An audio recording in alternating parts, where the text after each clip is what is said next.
안녕하세요 여러분. 4-1강 강의를 진행하고 있는데요. 오늘은 두 번째 시간으로 전자부품 기초에서 콘덴서 용량 판독에 대해서 여러분들과 함께 알아보도록 하겠습니다. 자, 지금 이제 콘덴서 값을 판독하기 위해서 기본적인 설명을 좀 드려보도록 할게요. 지금 여러분들이 보시는 것과 같이 콘덴서를, 여러 종류의 콘덴서를 지금 보고 계시는데요. 자, 콘덴서라고 하는 것은 자, 콘덴서의 심볼은 기본적으로 이와 같이 되어 있어요. 여러분, 콘덴서의 심볼은 자, 이렇게 되어 있죠. 자, 이렇게 지금 세로로 요 그리는 요것이 이제 금속판이에요. 자, 그래서 금속판이고요. 자, 지금 그린 요것은 이제 리드 단자가 되겠죠.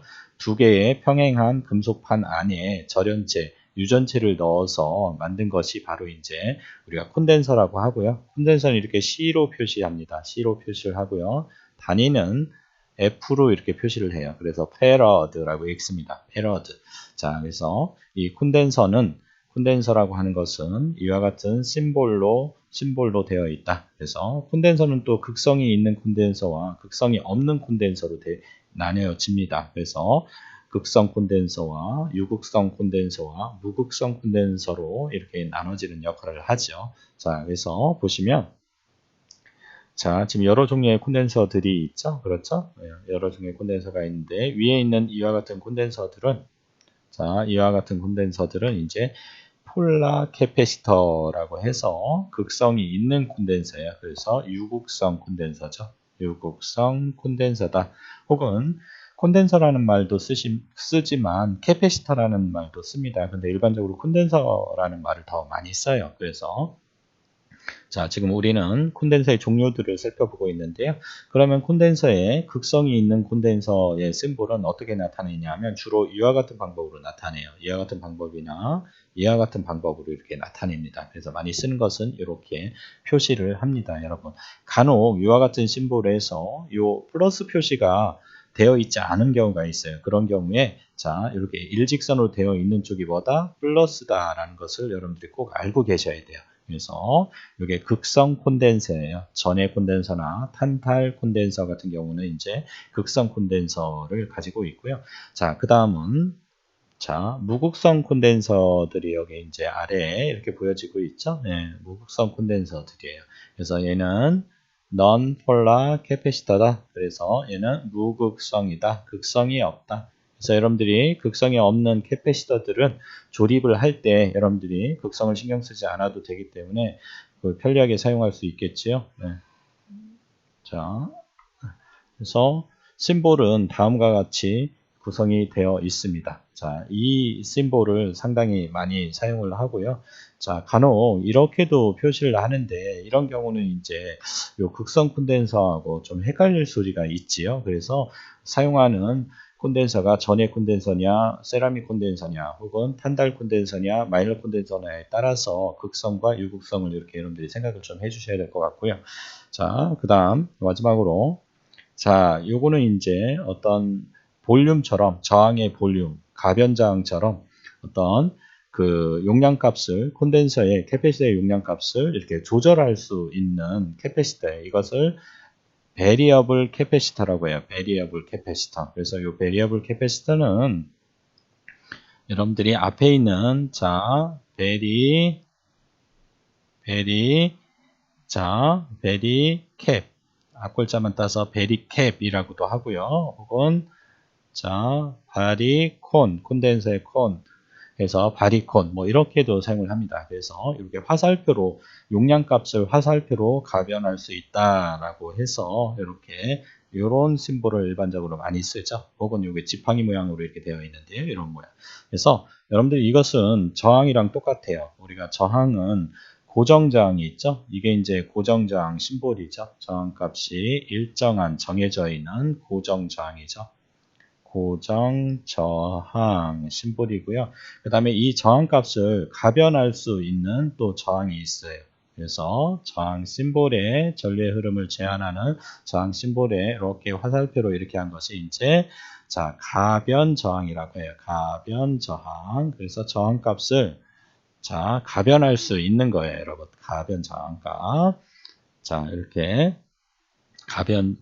가변장이 있습니다. 자, 그래서, 자, variable register. 그렇죠? 네, VR이라고 합니다. 가변장을. 자, 이렇게 표시를 하죠. 자, 이렇게 가변장 표시가 있고요. 그래서 제가 극성 콘덴서는 심볼이 요거 혹은 요거 잘 알아두시고요. 자, 그 다음에 무극성 콘덴서는 요거 요 심볼 잘 알아두시고 그 다음에 베리콘, 바리콘, 그렇죠? 베리캡은 요것을 잘 알아두시면 되겠습니다. 자, 지금 이제 오른쪽에 이 콘덴서라고 하는 것이 이제 콘덴서의 실제 이제 그림이 여기 오른쪽에 제가 하나씩 이렇게 표시를 해 두었는데요. 자, 여러분들이 자, 요게 이제 여러분들 전해 콘덴서라고 하는 거예요. 이게 첫 번째 있는 것이 뭐다? 전해 콘덴서. 전해 콘덴서다. 전해 콘덴서고요. 자, 전해 콘덴서라고 하는데요. 자, 이 전해 콘덴서를 보시면, 자, 이제 최초에 여러분들이 그 새 부품을 이렇게 가지고 있다라고 하면, 자, 이 전해 콘덴서의 요 리드 단자의 길이가 다르죠. 그래서 얘는 리드 단자의 길이가 여기서부터 여기까지잖아요. 그렇죠? 여기까지 길인데, 자, 잠시요. 자, 여기서부터 실제 여러분들이 구매한 리드 단자의 길이가 이런데, 자, 요 한쪽 리드 단자는 이렇게 길지 않습니까? 네, 요 길죠? 그래서 이 긴 쪽이 플러스예요, 여러분. 긴 쪽이 플러스다. 짧은 쪽이 마이너스다. 꼭 알고 계셔야 돼요. 근데 이것을 이제 사용을 했어요. 사용을 한 다음에 재사용을 할 때는 이 플러스 마이너스를 길이로는 여러분들이 이제 확인할 수가 없죠. 그래서 이런 극성이 있는 전자 부품들은 반대로 연결을 했을 때는 그 부품이 파손되는 아주 위험한 상황이 발생이 됩니다. 그래서 안전장치를 많이 해놨어요. 그래서 요 마이너스 쪽을 이렇게 D로 이렇게 마이너스라고 이렇게 표시가 되어 있죠. 네, 이렇게 마이너스라고 이렇게 표시되어 있죠. 이게 바로 여러분들 뭐다? 요 표시가 마이너스 표시다. 이렇게 꼭 기억을 하고 계셔야 돼요. 그리고 이 전해 콘덴서에 여기 보시면 4700 마이크로페럿에 16V라고 여기 써져 있죠. 네, 자, 그래서 4700 마이크로페럿이라고 하는 것은 여러분들이 자, 그리고 여기 16V라고 이렇게 써져 있어요, 여러분. 그래서 이것은 뭘 나타내냐면 용량값을 나타내고요. 4700 마이크로페럿은 이 캐패시터의 용량 값을 나타내는 거예요. 자, 그 다음에 요 16V라고 하는 것은 견딜 수 있는 압력에서 내압이라고 해요. 내압. 그래서 견딜 수 있는 전압값을 말하는 거죠. 네, 내전압을 말하는 거예요. 견딜 수 있는 전압을 말하는 거예요. 내압이라고 합니다. 그래서 16V 이렇게 되어 있죠. 이게 무슨 콘덴서다? 전해 콘덴서다. 전해 콘덴서다. 전해 콘덴서는 극성이 있지요. 그래서 전해 콘덴서는 유극성 콘덴서다. 유극성. 그래서 사용 시 여러분들이 주의를 해 주셔야 된다라는 얘기가 되겠습니다.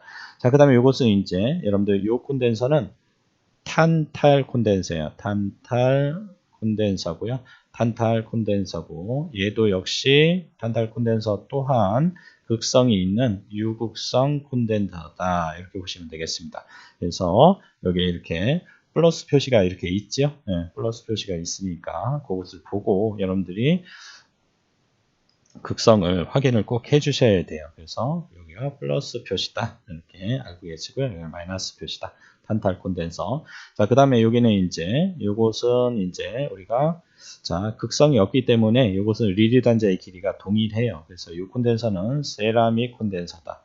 세라믹 콘덴서. 자, 얘는 마일러 콘덴서다. 마일러 콘덴서다. 자, 이렇게 해서 이 마일러 콘덴서도 역시 이 두 개는 뭐다? 극성이 없는 무극성 콘덴서다라는 것을 알아두시면 되겠고요. 요 104라고 하는 숫자라고 하는 것이 이제 이 세라믹 콘덴서의 뭐를 나타낸다? 이제 뒤에서 용량값을 판독하는 것을 여러분들과 함께 해볼 텐데 이것은 뭐를? 용량값을 나타낸다. 이 콘덴서의 용량값.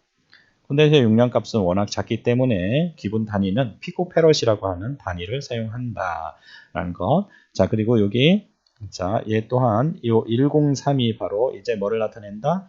자, 용량값을 나타낸다. 용량값을 나타낸다. 뭐가? 103이라고 하는 것이, 그렇죠? 앞에 있는, 여기 있는 EG라고 하는 것은 내압을 나타낸다. 콘덴서의 내전압을 나타내고요. 자, 그 다음에 이 뒤에 있는 K는 오차를 나타냅니다. 그래서 오차는 콘덴서의 J는 플러스 마이너스 5% 너무나 중요합니다. JK는 플러스 마이너스 10%의 오차를 가지고 있다라는 얘기가 되겠습니다. 그리고 요즘에는 이제 자 소형화를 위해서 제품의 소형화를 위해서 PCB에 사용하는 부품들 또한 이런 칩 부품을 많이 써요. 칩 SMD 부품을 많이 쓰죠. 칩 부품이라고 해요. 칩 캐패시터라고 해요. 이렇게 해서 칩 캐패시터다. 그래서 SMD라고 하는 부품을 많이 쓰는데 이 SMD라고 하는 것이 뭐의 약자인지 여러분들이 잘 알고 계셔야 돼요. 서페이스 마운티드 디바이스다 라고 합니다. 그래서 서페이스 자 마운티드 하면 올라타다는 뜻이죠. 마운티드 디바이스의 약자다. 자 그래서 SMT다. 자 표면 자 서페이스는 표면이라는 뜻이죠. 표면 자, 마운티드 올라타다 실장. 자, 디바이스는 부품이라는 뜻이에요. 그래서 표면 실장 부품이다. SMT가 요즘에 이걸 많이 쓰니까 여러분들이 알고 계셔야 되고요. 이런 이제 뭐 RLC 이런 칩 부품을 이제 용량 값을 측정하기 위해서 SMD가 부착되어 있는 PCB에서 이런 그 RLC 소자를 측정할 수 있는 스마트 트위저라고 있어요. 스마트 트위저 같은 그 측정 장치를 이용을 해서 여러분들이 핀셋 모양으로 끝이 되어 있는데 편하게 용량 값을 또 측정할 수가 있겠지요. 자, 이 콘덴서라고 하는 부품의 특징은 자, 콘덴서는 이제 아까 설명드렸듯이 금속판에 전하를 충전하는 역할을 한다고 그랬었죠. 그래서 이 금속판에 이제 여러분들이 전원을 인가를 해주면 자 여기 뭐 플러스 마이너스 이렇게 전하가 충전이 됩니다. 그리고 이제 충전이 됐던 것이 또 전원 공급을 끊어주면 또 방전이 되는 거죠. 그래서 콘덴서의 이제 역할은 충전과 방전을 하게 되죠. 자, 그 다음에 이 콘덴서라고 하는 것은 가장 중요한 것이 이제 이 콘덴서를 상당히 많이 사용을 하는데요. 이 콘덴서의 중요한 역할 중에 하나가 이제 DC, 자, 직류. DC는 이제 직류라고 하죠. 네, 직류라고 하는데, 이 직류를 콘덴서는 이렇게 차단을 합니다.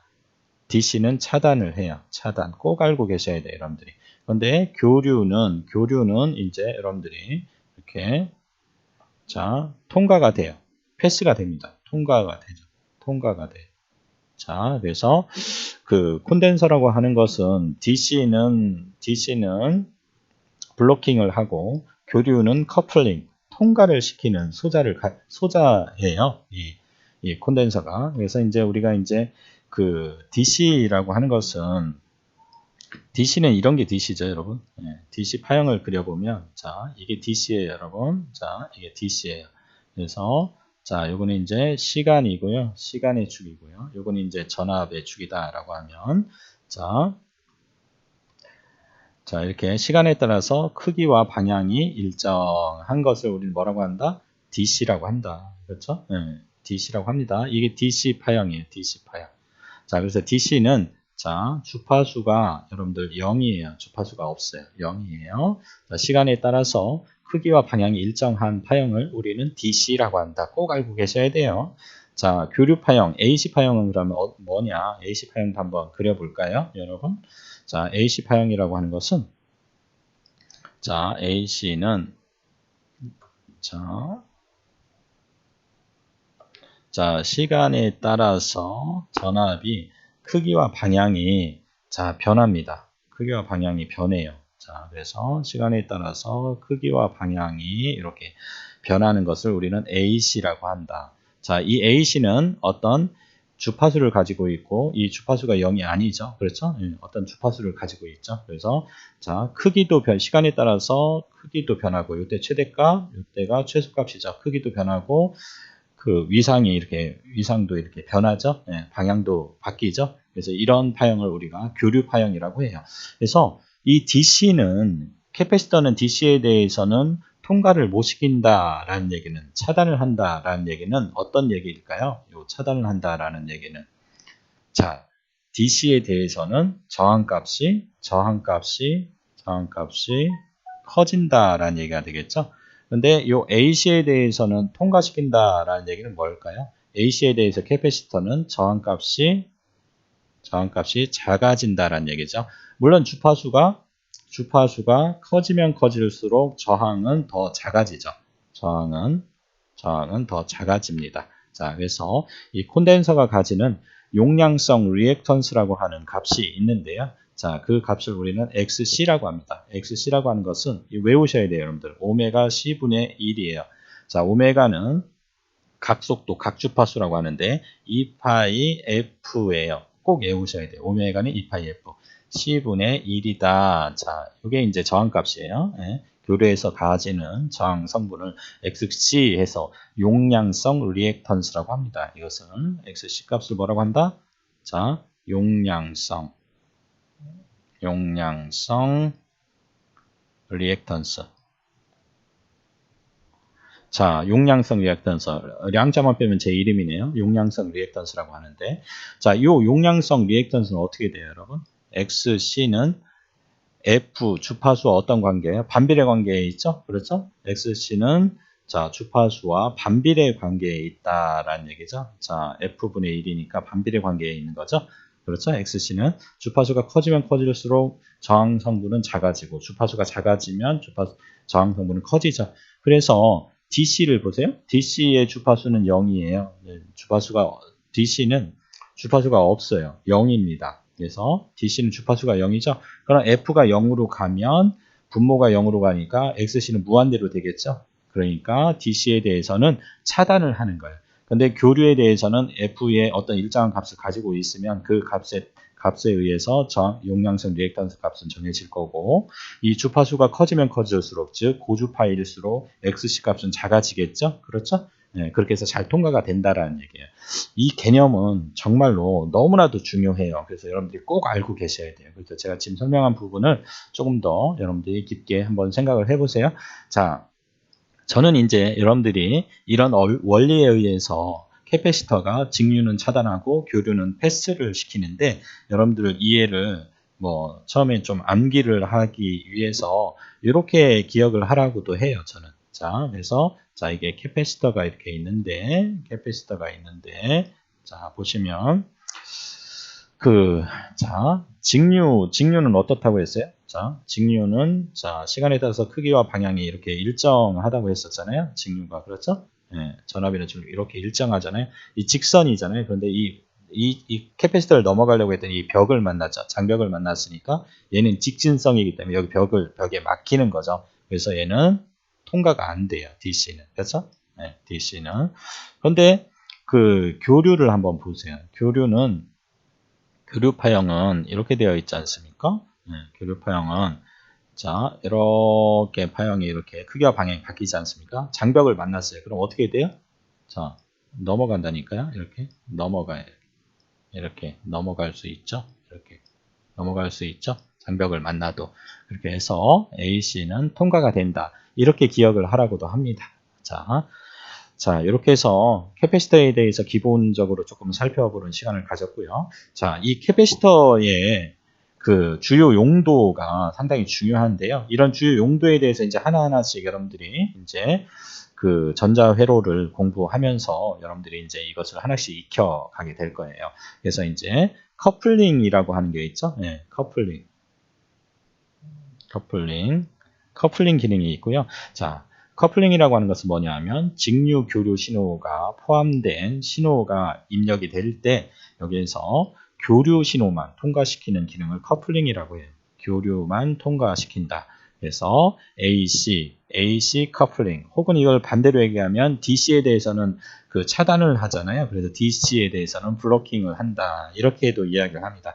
DC 블로킹 혹은 AC 커플링이라는 말이 같은 말이에요. 그래서 이때도 를 사용을 한다. 그렇죠? 요 DC 블로킹과 AC 커플링에 대해서는 제가 이 용량성 리액턴스를 바탕으로 해서 제가 설명을 드렸죠. 그 다음에 또 캐패시터는 또 발진을 하는데도 사용을 해요. 그래서 충방전을 반복을 해서 과도 현상을 만들어내는 기능, 이게 발진이에요. 자, 그 다음에 완충 역할을 하는데요. 보조 배터리처럼, 여러분들 쓰는 보조 배터리처럼 전압을 충전한 후에 어떻게 전류로 충전하는 기능에도 사용을 합니다. 자, 그 다음에 평활회로, 평평하게 한다는 얘기예요. 이건 이제 정류회로에서 우리가 사용을 하는데요. AC를 여러분들이 DC로 만들어주는 어댑터 있죠? 어댑터에 바로 이 콘덴서가 용량이 큰 콘덴서들이 많이 사용이 되는데 그 콘덴서의 역할이 바로 평활회로예요. 그래서 그 맥류 신호라고 하는데요. 직류와 교류가 이렇게 혼합되어 있는 신호를 우리는 시그널을 맥류라고 해요. 여러분들 맥류. 그래서 이 맥류를 일정한 직류 평균 전압으로 만들어주는 기능을 뭐라고 한다? 평활이라고 해요. 그래서 지금 제가 설명드리는 콘덴서의 주요 용도에 해당되는 커플링, 발진, 완충, 평활, 다음에 설명할 바이패스는 상당히 중요합니다. 자, 이 바이패스라는 말은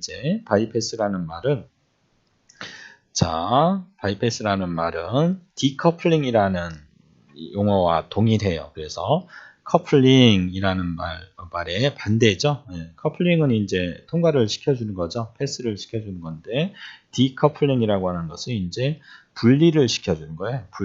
분리를 시켜주는 건데, 자, 바이패스라는 말이 우회하다라는 뜻이에요, 여러분. 자, 바이패스 사전을 한번 찾아보세요. 바이패스 우회하다. 샛길로 빠지다, 옆길로 가다, 이런 뜻이에요. 바이패스가. 그 다음에 이 바이패스 개념적으로 회로적으로 이제 같은 역할을 하는데요. 디커플링 이 같은 말이거든요. 회로적으로는 같은 기능을 해요. 그래서 이 디커플링이라고 하는 것은 이제 분리시키다, 이런 뜻을 가지고 있어요. 분리시키다. 그래서 이건 꼭 알고 계셔야 돼요. 자, 그래서 바이패스는 신호선이나 전원선에 포함된 높은 주파수, 이런 신호선이나 전원선에 포함된 이런 높은 주파수를 뭐라고 하냐면 여러분들 노이즈라고 해요. 잡음이라고 해요. 잡음. 이것을 그라운드로 흘려버리는 기능을 한다. 이걸 바이패스라고 해요. 바이패스가 뭐라고 했어요, 여러분? 우회하다라고 했었죠. 그러니까 그라운드로 빼내주는 역할을 하면 이게 바이패스의 개념이 되는 거예요. 그렇죠? 그런데 자, 여기 신호선이나 전원선에 포함된 높은 주파수의 잡음을 그라운드로 빼내주면 바이패스, 일반적으로 바이패스라고 하고, 결국에 이 뒷장에서 설명하겠지만 DC와 AC가 섞여져 있을 때 고주파의 잡음 성분이 섞여져 있잖아요. 그리고 교류잖아요. 그래서 DC와 여기 보면 그 DC만 남겨놓고 고주파 성분에 해당되는 노이즈를 빼내준 거잖아요. 결국에 분리한 거죠. 그래서 이것을 바이패스가 결국에 이제 디커플링이다. 이렇게 같은 용어로 여러분들이 사용되는 이유는 바로 여기에 있다. 이렇게 보시면 되겠습니다. 다음 장에서 제가 좀 더 커플링, 바이패스, 디커플링에 대해서 조금 더 설명을 해드리고 용량값을 판독해 보도록 하겠습니다. 잠시만요. 자, 앞서 설명드린 것처럼 바이패스라고 하는 것은 우회하다라는 뜻이라고 했었죠. 그렇죠? 노이즈를 그라운드로 빼내주는 역할을 합니다. 자, 회로적으로 같은 역할을 하는 분리시키다라는 디커플링 또한 바이패스와 어떻게 보면 같은 개념이 되겠습니다. 자, 그리고 커플링 캐패시터에 대해서 살펴보도록 하겠습니다. 이 부분은 여러분들이 앞으로 전자회로를 공부하는 데 있어서 상당히 중요한 개념이고요. 지금 현재 개념을 잡으시고 앞으로 공부하는 데 활용을 하시면 되겠습니다. 또한 여러분들이 이제 개발을 할 때도 상당히 중요한 개념이 되겠습니다. 자, 아래 회로를 잠시 보도록 할까요? 자, 여기에 DC DC 전원이 인가가 됐지요. 그리고 여기에 DC 전원과 병렬로 바이패스 콘덴서, 바이패스 캐패시터를 부착을 했죠. 자, 그래서 이 DC 전원이 예를 들어서 자, 이와 같이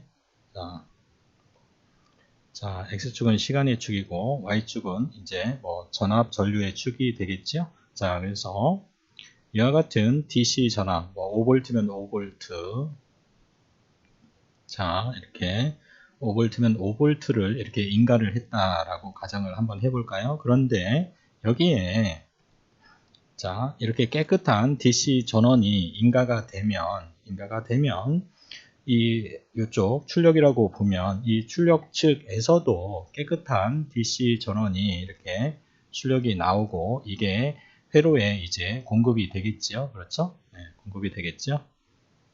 시간에 따라서 자, 이런 DC 전압이 이렇게 나오겠지요. 5V면 5V 이렇게 나올 겁니다. 자, 그런데 자, 이 콘덴서는 DC에 대해서는 차단을 하기 때문에 입력식에 가해준 전원전압 DC가 그대로 오른쪽이 출력이라고 봤을 때 출력식에 그대로 전달이 될 겁니다. 자, 그런데 여러분들 한번 생각해 보세요. 자, 이것은 DC죠. DC. 자, 여기에 전원, 파워에 이런 고주파 성분의 노이즈가 이렇게 들어있다라고 가정을 한번 해보세요. 노이즈가. 그래서 이것은 어떤 교류죠. 교류 신호가 되겠습니다. 그래서 이런 전원의 어떤 요인에 의해서 이런 잡음이 섞여 들어갔다라고 했을 때 과연 이 캐패시터가 바로 어떤 역할을 해주냐면 이 캐패시터는 교류에 대해서는 저항이 작아지죠. 그렇죠? 네. 그래서 말씀드렸듯이 자, 요 캐패시터라고 하는 요 C는 교류에 대해서 XC에 대해서 교류 신호가 이렇게 들어오면 XC 값은 작아집니다. 자, 그래서 이렇게 자, AC는 바로 이렇게 그라운드 쪽으로 이렇게 쫙 빠져나가는 거죠. 예, 교류 신호가 이렇게 빠져나가는 거예요. 자, 이렇게 됨에 따라서 이 출력 측에서는 뭐 요 교류 신호 즉 노이즈가 제거가 되거나 아니면 최소화돼서 잡음이 제거되거나 감소해서 출력에 나오게 되겠지요. 바로 이것이 바이패스 캐패시터의 역할이 되겠습니다. 자, 그래서 바이패스 캐패시터는 어떤 교류 신호를 노이즈 우리가 원치 않는 노이즈 신호를 그라운드로, 이게 그라운드죠? 네, GND, 그라운드로 빼내주는 역할을 하는 거죠. 그런데 여기 보면 이 노이즈를 AC라고 봤을 때 AC와 DC를 이렇게 분리를 시켜주고 있는 거죠. 그래서 디커플링이라는 용어로도 같이 사용을 한다라는 얘기가 되겠습니다. 그래서 이것은 디커플링이죠. 디커플링 캡이다. 그렇죠? 네, 캡. 자, 이렇게 캡이 되겠습니다. 자, 다음으로 오른쪽을 잠시 한번 볼까요, 여러분? 자, 지금 파워 서플라이라고 하는 전원 공급기가 있어요. 그래서 여러분들이 이제 우리가 그 기자재로 가지고 있는 DC 파워 서플라이는 0에서 30V까지 가변할 수 있는 듀얼 채널을 가지고 있어요. 여러분들이 실습장에 이제 오시면 자, 이런 전원 공급 DC 전원을 공급을 해서 이런 여러 보드들의 전원을 이렇게 연결을 했다라고 공급을 해주고 있다라고 가정을 한번 해보세요. 그래서 PCB1, PCB2가 있는데 인쇄 회로 기판이란 뜻이지요. 여러분들 컴퓨터의 메인보드가 바로 PCB예요. 자, 그래서 각종 소자들이 이렇게 쭉 나열이 되어 있죠. 전자회로가 구성이 되어 있다라고 한번 가정을 해보세요. 그러면 앞서 설명드린 것처럼 이 파워 서플라이에서 이제 노이즈가 발생이 됐다라고 하면 이 노이즈들은 이제 여기서 제거가 되겠죠. 예를 들어서 자, 이런 바이패스 콘덴서를 이렇게 달아두는 거죠. 이렇게 바이패스 콘덴서를 이렇게 달아서 이렇게 콘덴서를 달아서 노이즈를 제거를 해줍니다. 그래서 파워에서 생긴 잡음을 바로 이렇게 그라운드로 자, 노이즈. 자, 요 파워에서 생긴 거 마찬가지죠? 그렇죠? 네, 그래서, 자, 이 얘기죠, 여러분? 자, 파워에서 공급되고 있는 전압이 예를 들어서, 뭐, 5V다. 라고 하면,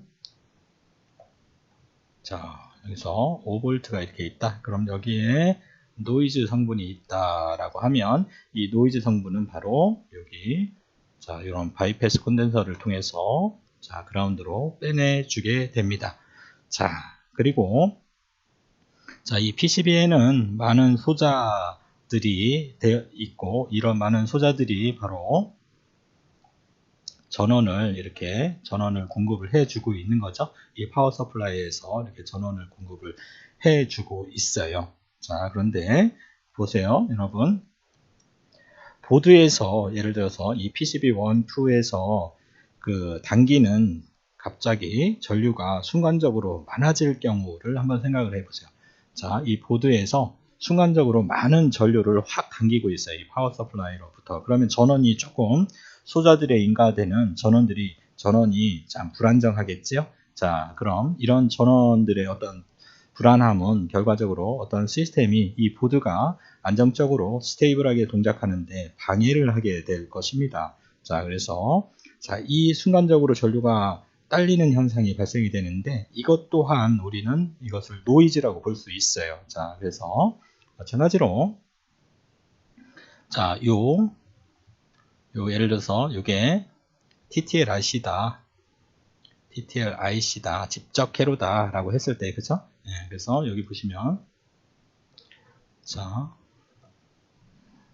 시간에 따라서 이 전압이 이렇게 있는데 자, 이렇게 안정적인 요 TTL-IC에 5V가 이렇게 공급이 되어야 되는데 순간적으로 자, 당기는 힘이 전류가 많아서 순간적으로 전류가 갑자기 많아질 경우에 이런 그 노이즈가 이렇게 발생이 될 수 있다라는 거죠. 노이즈가 발생이 될 수 있어요. 이 부분에. 그렇죠?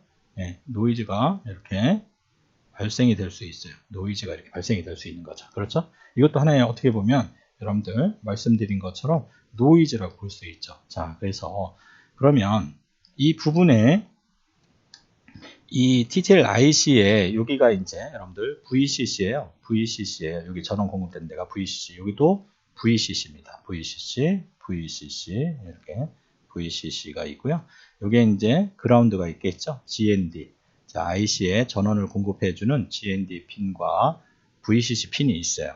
그라운드 핀과 GND 핀과 그라운드 핀과 VCC 핀이 있죠. 그래서 이 VCC에 이제 여러분들이 자, 반드시 이렇게 104, 그렇죠? 104에 해당이 되는 캡을 이렇게 달아주면 상당히 좋아요. 이렇게 달아줘요. 뭐, 아무 생각 없이 그냥 달아주세요, 여러분. IC에, 자, 104, 크기는 104, 그렇죠? 104가 얼마냐 하면 0.1 마이크로페럿이에요. 이 다음 슬라이드에서 판독하는 방법을 알려드릴 텐데, 자, 104가 얼마냐 하면 0.1 마이크로페럿의 용량을 가지고 있는 캡이에요. 캐패시터예요. 자, 이 104가 우리가 이제 나노로 얘기하면 100나노페럿이에요. 100나노페럿이다. 자, 여기에, 자, 여기 전원에 예를 들어서 이렇게 한번 표시를 해볼게요. 자, 이렇게 캡을 달아주는 거죠. 104를. 이렇게 달아주면 어떤 이 보드에서 당기는 전류가 순간적으로 많아질 경우에 이 파워선이 아주 길 경우에는 이런 순간적으로 전류가 딸려서 노이즈가 발생이 돼요. 그럼 이 노이즈를 이 캐패시터가 보상을 해줘요. 무슨 말이냐 하면 요 TTL-IC에서 이런 노이즈가 전원이 불안정한 상태의 노이즈가 발생이 됐을 때 이 캐패시터에 평상시에 충전이 되어 있던 값이 이렇게 해서 자, 방전을 하면서 바로 보상을 해주는 거죠. 보상을 해줘요. 자, 그래서 이것을 뭐라고 하냐면 백업이라고 하죠. 백업 기능이 있는 거죠. 자, 이렇게 해서 보상을 해주는 거예요. 백업 기능이 있죠. 자, 이런 백업 기능에 의해서 이런 노이즈를 우리가 이제 잡아주는 역할을 하는 거예요. 자, 상당히 중요합니다. 여러분들이 개발을 할 때 순간적으로 전류가 부족해서 노이즈가 심하게 탈 경우가 있어요. 그래서 이런 부분들을 여러분들이 방지하기 위해서 회로 설계할 때 각 그 IC 있죠? IC마다 이런 그 104 정도의 사이즈, 즉 0.1 마이크로페러, 100나노페러짜리 캐패시터를 전원 단자와 VCC와 그라운드 사이에 이렇게 다 넣어주시면 돼요. 많이 넣어주면 넣어줄수록 좋습니다. 그렇게 하면 여러분들이 이제 전류가 부족해서 생기는 어떤 노이즈를 여러분들이 어느 정도 방지를 할 수가 있고, 그에 따라서 여러분들이 개발한 보드가 어떤 안정적으로 퍼포먼스를 낼 수가 있다라는 얘기가 되겠습니다. 정말 중요해요. 자, 그래서 우리는 이 그림을 통해서 지금 두 가지를 살펴보았는데요. 자, 이 캐패시터가 캐패시터가 어떤, 자, 외부에서 발생하는, 그렇죠? 외부에서 발생하는 노이즈도, 그렇죠? 네, 그리고 내부, 그렇죠? 내부 소자들 있죠? 소자에서 발생하는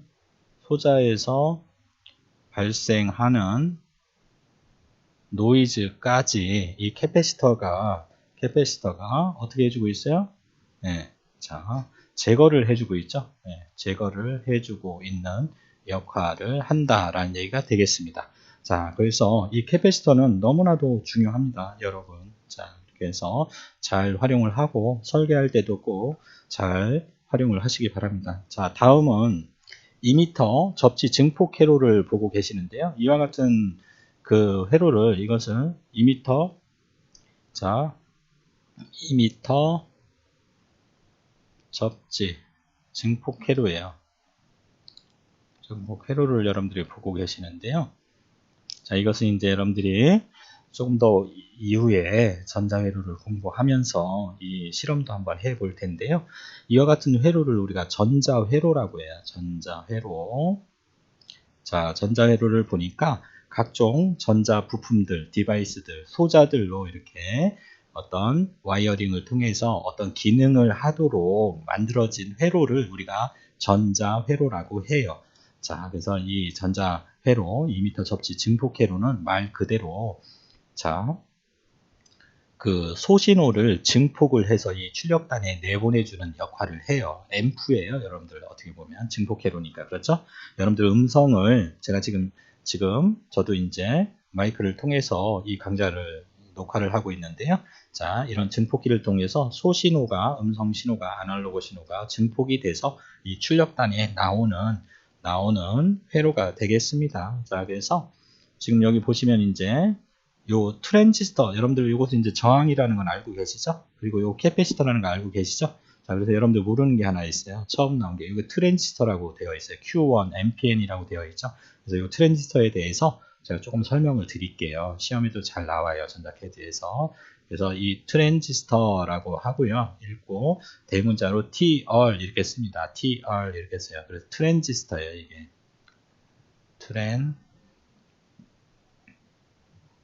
트랜지스터다. 자, 트랜지스터라고 합니다. 이것을 TR이라고 하고요. 이 트랜지스터는 이제 증폭 소자예요. 증폭 소자. 자, 입력으로 작은 신호를 받아서 출력 쪽에 큰 신호를 이제 뻥튀기 해주는 소자가 바로 트랜지스터예요. 그래서 이 트랜지스터는, 자, 반도체 소자고요. 자, 두 가지 종류가 있어요. 첫 번째는 PNP 트랜지스터가 있어요. 여기서 말하는 PNP는, 자, 이렇게, 자, 트랜지스터를 반도체를 접합해 놓은 거예요. 접합면이 두 개죠. 그래서 여기가 P형 반도체에 N형 반도체를 붙이고 다시 P형 반도체를 붙이면 이게 트랜지스터가 되는 거예요. 그래서 자, P형에서 각각 의리 단자를 하나를 빼고 이렇게 해 놓으면 되죠. 그래서 자, 각각의 이름이 있어요. 이 단자들은 이미터, 베이스, 컬렉터라고 하는 이렇게 이름을 가지고 있어요. 이게 PNP 트랜지스터예요. 자, 그래서 이 트랜지스터의 심볼은, PNP 트랜지스터는 어떻게 우리가 그리냐 하면요. 이렇게 그려요. 자, 이렇게 트랜지스터의 심볼은 이렇게 되는데요. 자, 이렇게 3단자로 이렇게 되어 있죠. 자, 그래서 여기는 베이스 단자예요. 베이스 단자. 자, 베이스 단자. 그리고 자, 이미터 단자가 있고 컬렉터 단자가 있어요. 그런데 자, 화살표가 있는 게 이제 2m예요. 그래서 여기를 2m라고 하면, 자, 화살표를 그려야 되는데, 자, PNP 트랜지스터는 베이스 쪽으로 화살표가 이렇게 들어가요. 이렇게 들어가면, 이게 PNP 트랜지스터예요. 이 심볼을 꼭 기억하고 있어야 돼요. 자, 이 화살표가 없는 것이 컬렉터 단자예요, 여러분. 그래서 이게 PNP 트랜지스터입니다. 꼭 알고 계셔야 돼요, 심볼. 이게 시험에 잘 등장을 하죠? 자, 두 번째로, NPN 트랜지스터가 있어요. 트랜지스터는 증폭 소자인데 NPN 트랜지스터가 있어요. 자, PNPTR, NPNTR. 자, 그러면 NPN 트랜지스터는 이제 눈치채셨죠? 이렇게 해서 자, 이렇게 해서 N형 반도체에 P형 반도체를 붙이고 다시 N형 반도체를 붙인 게 NPN 트랜지스터예요. 그래서 이건 순서대로 이미터, 베이스, 컬렉터가 되겠죠. 자, 그래서 심볼로 그리면 이것은 오른쪽에 이제 회로도에 있는데, 자, 그렇죠? 네, 이렇게 그리는데요. 마치 K자처럼 이렇게 그리죠. 자, 그래서 요거는 베이스 단자고요. 화살표가 있는 게 2m 단자라고 했었잖아요. 그래서 화살표가 이렇게 바깥쪽으로 이렇게 튀어나옵니다. 이렇게. 자, 요게 2m 단자고요. 이게 컬렉터 단자예요. 화살표가 없는 것이. 그래서 여러분들이 PNP 트랜지스터의 심볼과 NPN 트랜지스터의 심볼을 여러분들이 잘 확인을 하고 계셔야 돼요. 그래서 이것을 어떻게 기억하면 되냐 하면요. 자, PNP 트랜지스터는 이 화살이 배에 꽂혀요. 여러분들 배에 화살이 꽂히면 피가 나지요. 그래서 PNP 트랜지스터다. 이렇게 우스갯소리처럼 여러분들이 기억하면 오랫동안 기억할 수 있겠지요. 그래서 이 트랜지스터라고 합니다.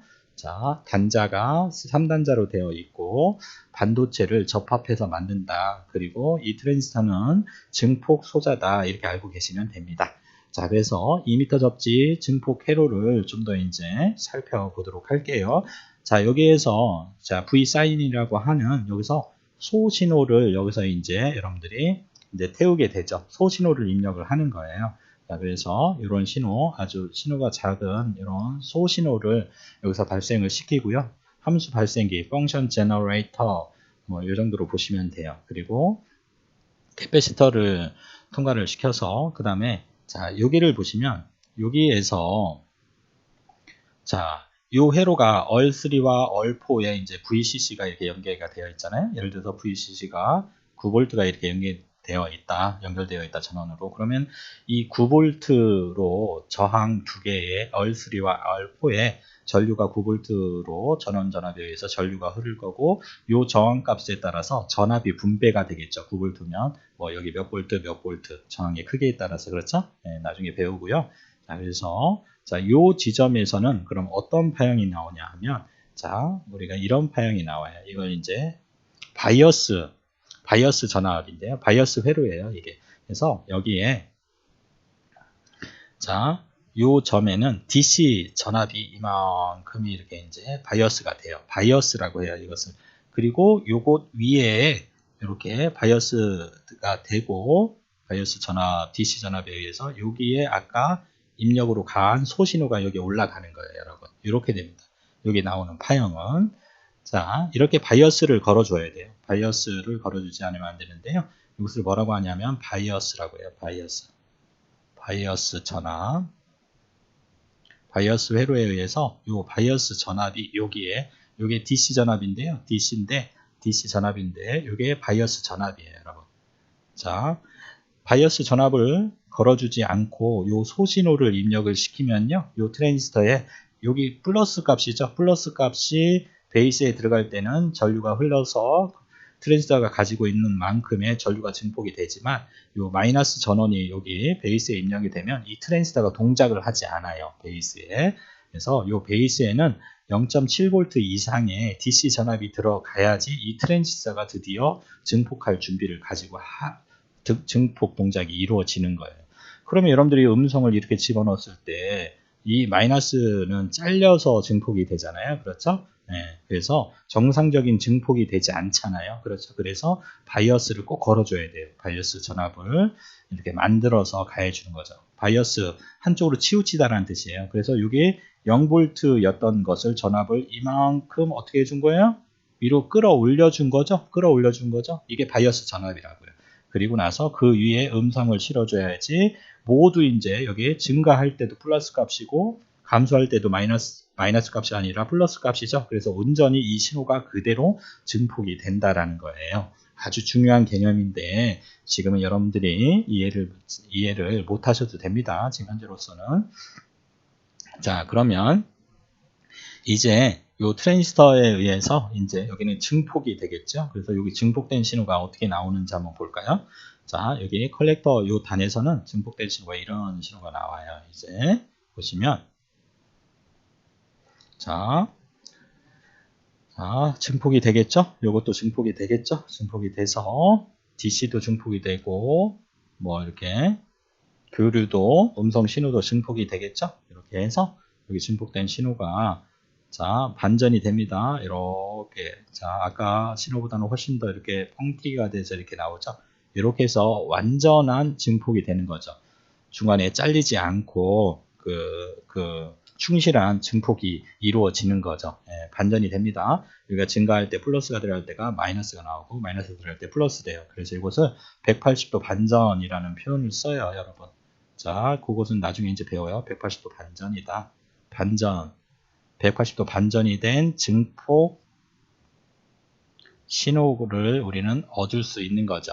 잘림이 없이. 그렇죠? 네, 그래서 여러분 열심히 공부하세요 라고 제가 여기서 음성을 집어넣으면 잘리지 않고 여러분 열심히 공부하세요 이렇게 증폭된 신호가 나온다는 얘기예요, 여러분. 자, 이렇게 하고 자, 그런데 이 신호가 이제 여기 컬렉터에서 여기가 컬렉터라고 했었죠, 여러분. 컬렉터, 여기가 이미터, 여기가 베이스. 자, 이것을 화살표가 바깥쪽으로 나왔으니까 무슨 트랜지스터? NPN 트랜지스터 알고 계셔야 돼요. 자, 이렇게 나왔는데 자, 여기에 이제 자 2단 증폭해서 똑같이 이런 2m 접시 증폭회로가 또 하나 있다고 가정을 해보세요. 그럼 이것을 정상적으로 증폭시키기 위해서는 자 베이스에 자 요 증폭된 신호를 넣어서 또 이만큼을 또 증폭을 시켜야 되잖아요. 자, 그런데 요 신호를 넣을 때 바로 요 캐패시터를 지금 통과를 하고 있죠. 요 캐패시터를 이 캐패시터를 통과를 시키면 어떻게 되겠어요, 여러분? 요 DC 신호는 사라지죠. 네, 요 DC는 차단하니까 캐패시터가. 그래서 요 교류 신호인 요 신호만 교류 신호만 통과가 되는 거죠. 네? 맞습니까? 그래서 여기에는 자 여기에는 캐패시터를 통과하면 여기는 어떻게 나와요, 여러분? 이렇게 해서 자 이렇게 해서 뭐가 나오냐? 이거만 나오겠죠. 그렇죠. 요거 자, 요 DC 신호는 자, 캐패시터는 DC에 대해서는 DC는 뭐라고 했어? 주파수가 0이니까 DC에 대해서 이 콘덴서가 가지는 저항 성분 XC는 자, 2파이 FC분의 1이라고 했잖아. 그렇죠? 네, 오메가 C분의 1이니까 주파수가 0이니까 XC 값은 무한대로 돼서 요 DC는 통과가 안 되겠네. 그렇죠? 그러니까 DC는 없어지는 거예요. 그럼 이 교류만 통과가 되니까 최종적으로 이 캐패시터를 통과를 하면 캐패시터를 통과하면 어떻게 돼? 캐패시터를 통과하면 요 DC를 제거해주고 그렇죠? 네, DC를 제거해주고 AC만 통과시켜주는 거죠. AC만 그렇죠? 그래서 교류만 이렇게 통과를 시켜주는 거죠. 그렇죠? 이런 역할을 하는 이 캐패시터를 뭐라고 한다고? 요 AC 커플링이라고 하는 거예요, 이것을. 자, 그래서 이 캐패시터의 역할은 뭐야? AC 커플링. 자, 다른 말로 뭐라고 그래? 다른 말로 이것은 DC를 차단했잖아. 그쵸? DC 블로킹. DC 블로킹 캡이다. 이렇게 얘기를 하는 거예요. 자, AC 커플링 캡 혹은 DC 블로킹 캡이라고 한다. 이해되셨어요, 여러분? 이렇게 여러분들이 이해를 좀 해 주시면 돼요. 자, 그 다음에 여기 C3에 해당하는 이 캐패시터는 뭐야? 아까 설명했던 이 회로랑 똑같은 거예요. 여기 9V에 예를 들어서 이런 노이즈를 제거해주는 파워 서플라이 9V가 공급이 되잖아요. 여기서 9V가 이렇게 공급이 되면 자 고주파 잡음 성분을 제거해주는 역할을 하죠. 네. 맞습니까? 디커플링 혹은 바이패스 캐패시터에는 자 얘는 뭐다? 바이패스 그렇죠? 네. 바이패스 캐패시터로 고주파 성분의 잡음을 제거해주는 용도로 쓰는 거죠. 고주파 성분에 해당이 되는 잡음 성분을 제거해주는 역할을 하는 캐패시터다라는 얘기죠. 자, 그 다음에 여기도 마찬가지죠. 요 캐패시터도 자, AC 커플링이죠. 여기에서 요 신호를 그대로 전달해 주는 거야. 그래서 AC 뭐다? 커플링. AC 커플링 캡이다. 그렇죠? 네, 이렇게 보시면 됩니다. 자, 그 다음에 여기 캐패시터가 하나가 또 있는데 이제 이것을 이제 바이패스 캡이다. 이렇게 얘기죠. 바이패스 캐패시터를 달아주는 거죠. 그래서 좀 설명이 조금 여러분들 어렵지만 이 저항을 우리가 그 2m 저항이다 해서 R이다 이렇게 표시를 하는데요. 자, 요 이제 얼리 저항을 요 저항을 2m 저항을 달아줌에 따라서 이 증폭기에 안정성은 증가해요. 안정도는 증가를 하는데 안정성을 보장받는 대신 증폭도는 좀 감소를 합니다. 증폭도는 감소를 하는 단점을 가지고 있어요. 자, 그래서 여기 이제 캐패시터를 달아줌에 따라서 어떤 교류 신호에 대해서 증폭도를 보상해 주는 역할을 합니다. 이 바이패스 콘덴서가. 그래서 이 바이패스 콘덴서가 꼭 노이즈 성분만 제거해 주는 것이 아니라 이런 역할도 하고 있다라는 얘기죠. 네, 이렇게 해서 여러분들이 이해를 하시면 됩니다. 자, 지금 상당히 여러분들 그 입학한 지 얼마 안 됐고 이번 2020년도 코로나19 감염증 사태로 인해서 여러분들이 학교에 등교해서 대면 수업을 받지 못하고 이런 온라인 비대면 수업을 하고 있는 상황에서 여러분들이 이 내용을 이 슬라이드를 이해하는 데는 상당히 어려움이 있습니다. 충분히 압니다. 그래서 나중에 여러분들이 이제 한번 들어보시고 앞으로 공부하면서 그 이 부분을 진도를 나갈 때 다시 한번 책갈피를 다시 되돌려서 한번 본다라는 심정으로 이 영상을 그때 한번 또 보시면 될 것 같고요. 자, 우리가 지금 하려고 했던 것은 전 시간에 저항값 판독에 이어서 콘덴서 용량값 판독이 있지요. 그런데 설명을 하다 보니 여러 가지를 설명을 하게 되었어요. 이 점 여러분들 이해를 해주시고 다음 슬라이드에서 우리가 하고자 했던 콘덴서의 용량값 판독을 해 보도록 하겠습니다. 자, 이제 드디어 여러분들 콘덴서 우리 용량값을 판독을 한번 해 보도록 하겠습니다. 자, 먼저 자, 이 콘덴서의 캡의 기본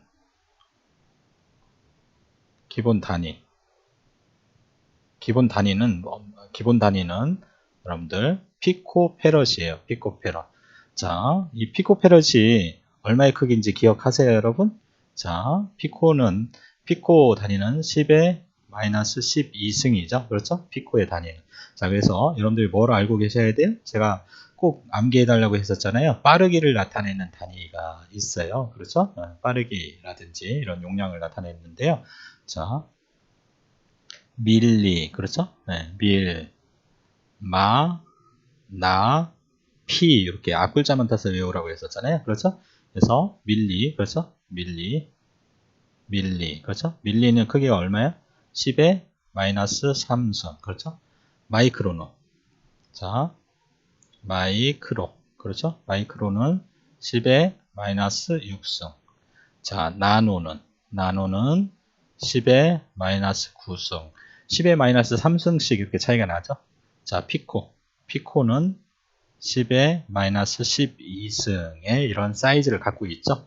자, 그래서 여러분들이 이것을 꼭 암기를 해 주셔야 돼요. 암기를 하지 않으시면 안 돼요, 이것은. 자, 갈매기 떼와 밀만 앞에는 꼭 기억을 하세요. 기본 단위예요, 여러분들이. 전자, 통신을 공부하는 데 있어서. 자, 그런데 이 각각의 단위, 캐패시터의 기본 단위가 피코페럿이 있기 때문에 워낙 작기 때문에 피코페럿 단위를 써요. 그래서 이 피코페럿을 여러분들이 상황에 따라서 마이크로페럿과 나노페럿으로 이렇게 환산을 할 줄 알아야 돼요. 자, 그래서 자, 이 피코페럿을 이렇게 한번 해볼까요, 여러분? 자, 요 피코페럿은 10의 마이너스 12승이잖아요. 그렇죠? 그래서 이것은 자, 먼저 나노페럿으로 한번 고쳐보자고요. 나노페럿으로. 자, 그럼 어떻게 되나요? 이 피코는 10의 마이너스 12승은 우리가 10의 마이너스 12승은 10의 마이너스 12승은 자, 요거 제가 헷갈리니까 녹색으로 이렇게 한번 해볼게요. 10의 마이너스 12승, 그쵸? 12승은 지수법칙에 의해서 나누고 10의 마이너스 9승이니까 10의 마이너스 9승 곱하기 10의 얼마 남아요? 지수법칙에 요거 두 개 더한 게 마이너스 12가 돼야 되니까 마이너스 3승이 남는 거죠? 예, 이렇게 되는 거죠. 그러면 어떻게 하면 돼? 요게 이제 나노가 되니까, 그쵸? 예. 그러니까 피코를 나노로 고칠 때는 10의 마이너스 3승만 곱해주면 되는 거지, 그렇죠? 예. 피코를 나노로 고칠 때는 곱하기 10의 마이너스 3승만 해주면 돼, 그렇죠? 예. 다음으로 자 나노를 마이크로로 한번 고쳐봐요. 마이크로 마찬가지죠? 그럼 나노는 얼마라고?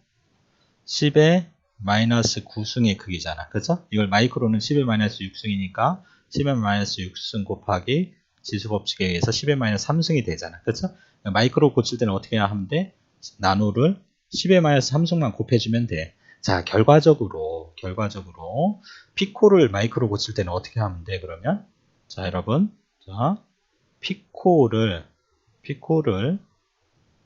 자 마이크로 단위로 고칠 때는 어떻게 해주면 돼? 곱하기 10의 마이너스 6승을 해주면 되는 거죠. 자, 이해되셨나요? 자, 이렇게 해서 우리가 이제 하나씩 살펴보도록 하겠습니다.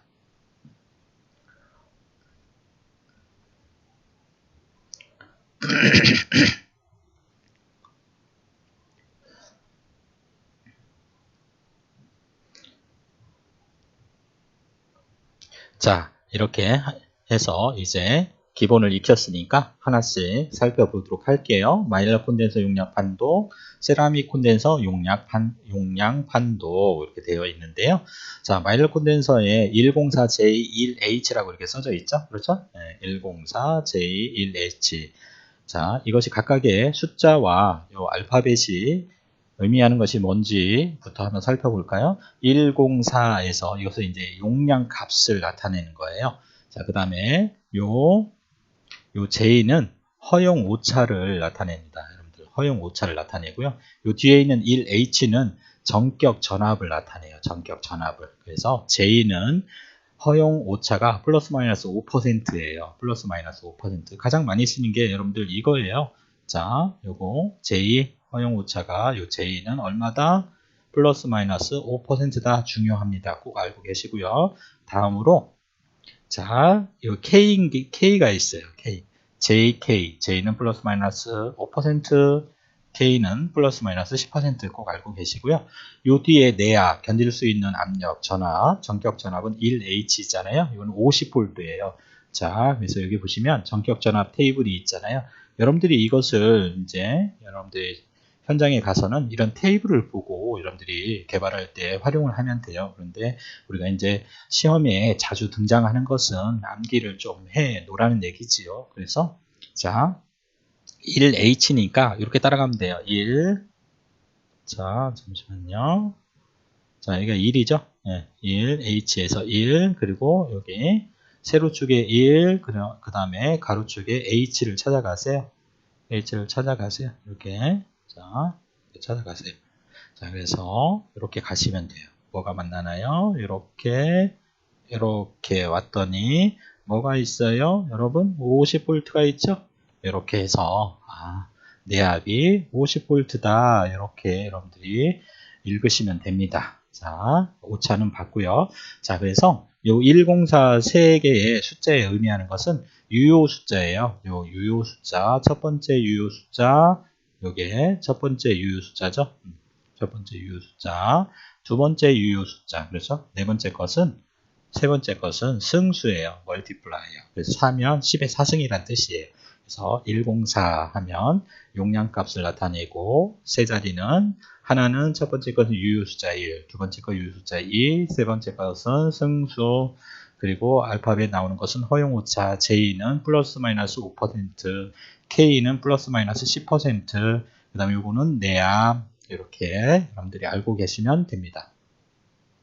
자, 다음으로 세라믹 콘덴서가 101 이렇게 되어 있죠. 101 이렇게 K 이렇게 되어 있어요. 마찬가지로 101은 용량값을 나타내요. 그래서 첫 번째 유효 숫자, 두 번째 유효 숫자, 그렇죠? 그 다음에 요 세 번째 것은 멀티플라이어, 승수, 그 다음에 요 K는 뭐라고 그랬어요? 오차, 허용 오차, 플러스 마이너스 10%, 그 다음에 요 위에 있는 1H 같은 게 없죠? 사실 워낙 작아요. 사이즈 자체가, 부품 자체가. 이렇게 마킹할 수 있는 공간 자체가 없어요. 그래서 표시가 없을 경우에는 얼마? 50V 내압, 이런 뜻입니다. 자, 이렇게 해서 여러분들이 이제 콘덴서 용량 값을 판독하는 방법을 이제 살펴보았는데요. 이제 실질적으로 이 값을 한번 이제 판독을 한번 해 보도록 하겠습니다.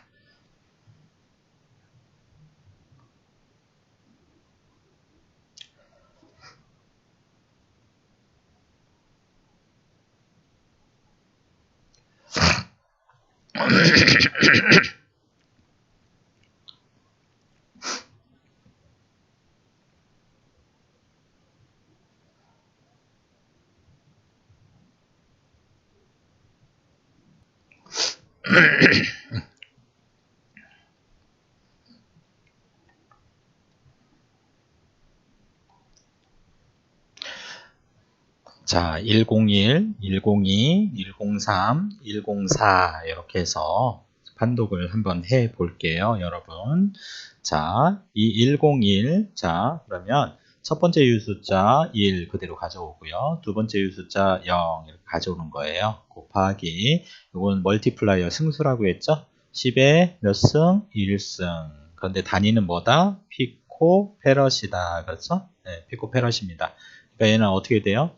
자, 10 곱하기 10의 1승 피코 페럿이에요. 근데 이것을 나노 페럿으로 한번 고쳐볼 거예요. 그럼 어떻게 된다고 그랬어요, 여러분? 자, 10 곱하기 10이니까 10의 2승이죠.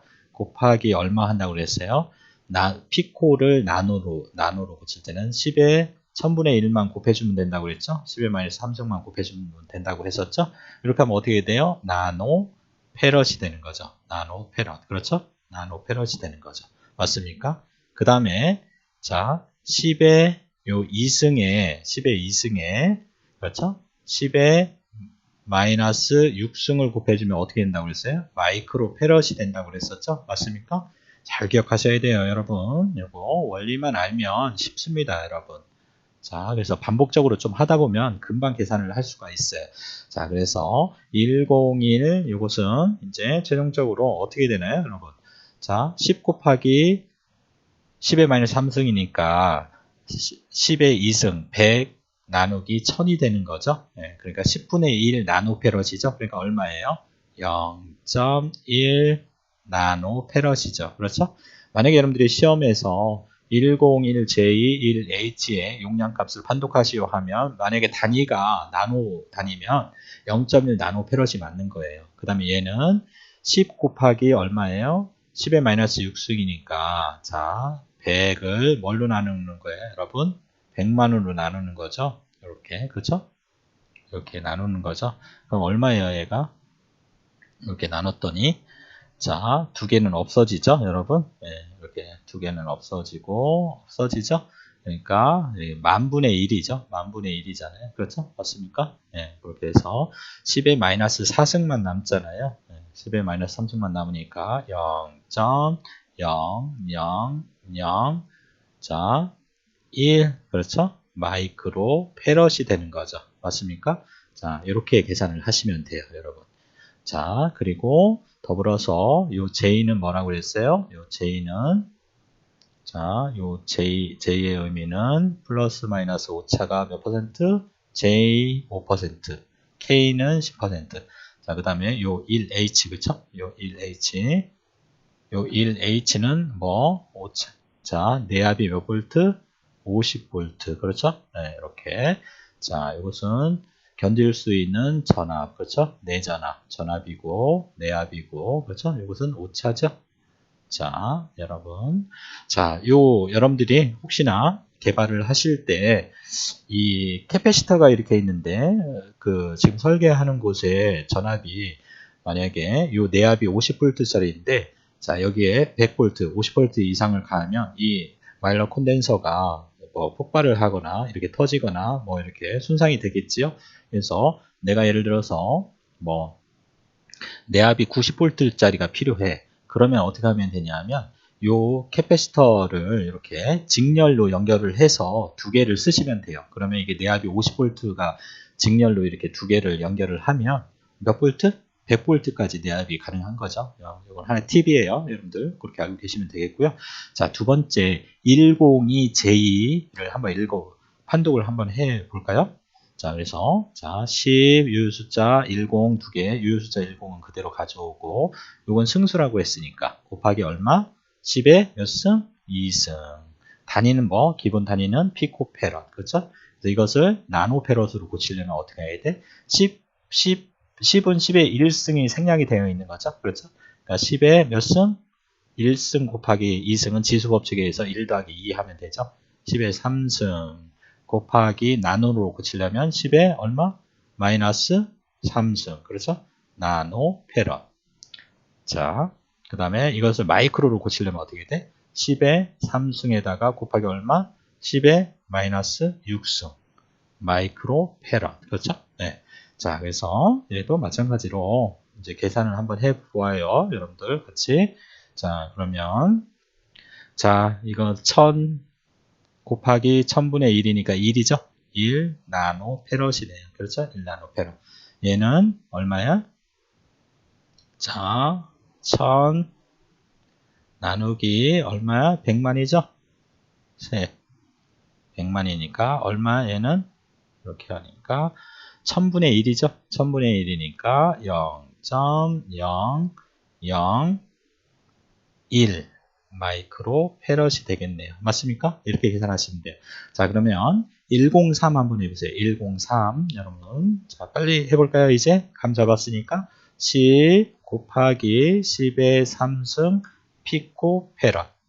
자, 그래서 10의 얼마? 4승. 그렇죠? 10의 4승 곱하기 10의 마이너스 3승 나노 페럿. 그렇죠? 그 다음에 10의 4승 곱하기 10의 마이너스 6승 마이크로 페럿. 맞습니까? 네, 그래서 요 계산 한번 해볼까요? 실수하지 마세요. 여러분들 시험 볼 때. 다 안다고 해서 빠르게 풀면 실수해요. 자, 실수를 합니다. 자, 그래서 자, 요거는 얼마예요? 그렇죠? 곱하면 지수 법칙에 의해서 두 개를 더하면 10의 1승만 남죠? 그래서 이것은 103은 10 나노 페럿. 그렇죠? 네, 나노 페럿. 이렇게 나오는 거고, 얘는 자, 10의 4승 곱하기 10의 마이너스 6승이니까 10의 마이너스 2승만 남죠? 지수 법칙에 의해서. 맞습니까? 그러니까 100분의 1이니까 얼마? 0.01 마이크로 페럿. 맞습니까? 자, 그 다음 마지막으로 104 가장 많이 쓰는 거. 104는 얼마라고 했어? 계산할 것도 없이 0.1 마이크로페럿 그리고 100 나노페럿. 자, 10 곱하기 10의 4승 피코페럿. 맞습니까? 자, 그래서 10의 여기 1승이 생략되어 있는 거니까 10의 5승 곱하기 나노는 10의 마이너스 3승 나노페럿. 자, 그 다음에 10의 5승 곱하기 마이크로는 10의 마이너스 6승 마이크로 페럿. 자, 요거를 계산을 하면 여러분들이 자, 요거는 그 10에 뭐만 남아요? 5 더하기 마이너스 3 하니까 얼마야? 10의 2승 나노 페럿이네. 그렇죠? 그러니까 얼마야? 100 나노 페럿. 맞습니까? 같은 거예요. 지금 단위만 달리 한번 해보는 거지. 요건 얼마야? 5 더하기 마이너스 6이니까 10의 마이너스 1승. 맞습니까? 마이크로 페럿. 그러니까 얼마야? 10분의 1이니까 0.1 마이크로 페럿. 이렇게 되는 거예요. 자, 이렇게 해서 다 계산을 했어요, 여러분. 자, 요 앞에 있는 이제 유효 숫자는 바뀔 수가 있어요. 그럼 어떻게 바뀌냐 하면 예를 들어서 이것을 2, 2, 3 이렇게 되어 있다. 2, 3J. 그럼 어떻게 되는? 2, 3J 하면 어떻게 되는? 어떻게 됩니까? 22 나노페럿 혹은 얼마? 자, 0.0.0223 마이크로페럿 이렇게 되는 거예요. 그럼 여기는 예를 들어서 474 이렇게 되어 있다. 474J 이렇게 되어 있다. 그럼 얼마예요, 이거는? 자, 어떻게 하면 돼요? 470 나노페럿. 그렇죠? 얼마? 0.47 마이크로페럿. 이렇게 하시면 되는 거예요. 네. 자, 이해되셨습니까? 자, 그래서 여기에는 어떤 지금 101 승수가 1, 2, 3, 4에 따르는 어떤 규칙이 있어요. 그래서 여기에서 여러분들이 어떤 규칙으로 외우셔도 돼요. 외우셔도 됩니다. 그래서 이 첫 번째 유효 숫자가 소수점 몇째짜리에서 나오는지 보세요. 이제 시험에서는 이 마이크로 단위가 좀 많이 나오긴 하는데요. 많이 나오긴 하는데, 자, 여러분들 이 유효 숫자 1이 첫 번째 유효 숫자 1이 있잖아요. 유효 숫자가 언제 나와요? 소수점에서 하나, 둘, 셋, 네 번째 나오죠. 네 번째 나오죠. 네 번째. 한번 이렇게 써볼게요. 네 번째 나와요. 자, 101은 끝이 1인 거예요. 2는 몇 번째 나오는가 한번 세보세요. 하나, 둘, 셋. 세 번째 나오죠. 그럼 이건 셀 것도 없어요. 그 다음 거는 103은 몇 번째 나오겠어요? 두 번째. 얘는 몇 번째 나오겠어요? 1번째. 첫 번째 이렇게 나오죠. 그래서 여러분들이 제가 이것을 어떤 규칙을 이렇게 만들었는데요. 만들고 여러분들이 조금 이렇게 외우면 좋겠다 싶어서 제가 한번 생각을 해본 거예요. 그래서 101, 자, 102, 예를 들어서 103, 104 이렇게 그 콘덴서 값이 이렇게 써져 있다. 이렇게 읽을 때 여러분들이 이렇게 기억하면 좋을 것 같아요. 그래서 1, 2, 3, 4잖아요. 거꾸로 쓰세요. 가로 열고. 시험 볼 때 어떤 게 나올지 모르니까 이거 그냥 외워서 이렇게 써놓으세요. 4, 3, 2, 1 이렇게 써놓으세요. 써놓고 나서 자, 써놓고 난 다음에 여러분들이 이제 요 4, 3, 2, 1을 거꾸로 쓰는 거예요. 1, 2, 3, 4를. 그럼 이게 유효 숫자가 소수점에서 나오는 몇 번째 나오는지를 써놓은 거예요. 그래서 이거는 어떻게 읽냐 하면 자, 여러분들 이렇게 읽으면 돼요. 바로 자, 얘는 0. 몇 번째? 네 번째 나오죠. 요 첫 번째 유효 숫자가 네 번째 하나, 소수점 다음에 하나, 둘, 셋, 네 번째 나온다고요. 마이크로 페럿으로 고칠 때. 그럼 얘는 몇 번째 나와? 세 번째 나온다고. 유효 숫자가 요 첫 번째 유효 숫자가 그럼 점 하나, 둘, 세 번째 나온다고. 요 세 번째 마이크로 페럿. 그럼 얘는 두 번째 나오겠죠? 0.1, 2 이렇게 외우시면 돼요. 얘는 첫 번째 나오겠죠? 한 번째? 그러니까 점 1 마이크로 페럿 이렇게 나오는 거예요. 하나만 더 해봐. 그러면 많이 쓰는 우리 콘덴서 한번 하나만 더 해봐. 어떻게? 이렇게. 자, 예를 들어서 2, 2, 2, 1. 그렇죠? 그 다음에 2, 2, 2. 그 다음에 2, 2, 3. 그 다음에 2, 2, 4. 이렇게. 자, 그럼 어떻게 하라고 했어? 내가 외워서. 자, 여기다 1, 1은 4. 4, 3, 2, 1. 이렇게 쓰라고 했지? 3. 여기는 2. 그 다음에 1. 이렇게 쓰고. 그렇죠? 네, 이렇게 한 다음에 자, 요거를 이제 여러분들이 이렇게 자, 쓰면 돼. 자, 0. 몇 번째 나와? 네 번째. 요 첫 번째 유효 숫자가 하나, 둘, 셋, 넷. 이 마이크로 페럿 이렇게. 자, 여기 유효 숫자 1, 2. 여기서는 유효 숫자가 0이기 때문에 의미가 없으니까 이걸 뺀 거고. 그럼 여기는 0. 몇 번째? 세 번째. 하나, 둘, 세 번째 나온다고. 마이크로 페럿 이렇게 합니다. 이거는 두 번째 나오지? 그러니까 0.1, 2 이렇게 나오는 거예요. 마이크로 페럿. 그 다음에 요거는 어떻게? 첫 번째 나오죠? 0.22 마이크로 페럿이에요. 이렇게 기억하시면 돼요. 그래서 여러분들 과제로 제가 하나 내드릴 테니까 한번 해봐요. 471,